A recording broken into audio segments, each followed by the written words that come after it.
कल शाम को दिल्ली में जिस तरह का लाल किले के पास अटैक हुआ है, बम विस्फोट जिस तरह का हुआ है, कार के अंदर विस्फोट बताया जा रहा है।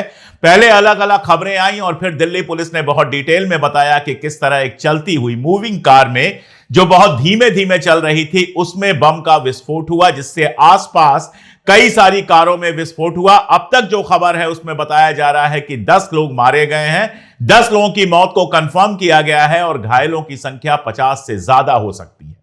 इस विस्फोट ने कई सारे सवाल खड़े किए हैं। सबसे पहला सवाल तो अजित डोभाल के उस दावे पर किया है जिसमें उन्होंने कहा था कि 2014 के बाद किसी तरह का कोई आतंकवादी वारदात जो है वो देश के अंदर नहीं हुई है।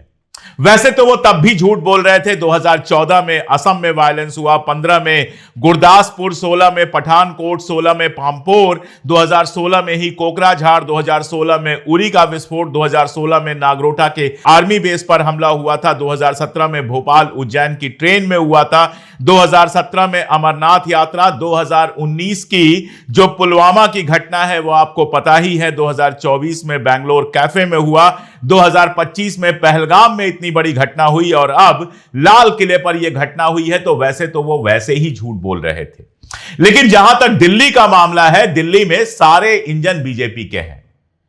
दिल्ली में पुलिस जो है वो केंद्र सरकार की है, अमित शाह के अंडर में सीधे काम करती है, गृह मंत्रालय के अंडर में काम करती है। दिल्ली की मुख्यमंत्री रेखा गुप्ता भारतीय जनता पार्टी की है। दिल्ली के एलजी को भारत सरकार नियुक्त करती है और दिल्ली में जितने भी पावर सेंटर्स हैं सारे के सारे भारतीय जनता पार्टी के पास हैं।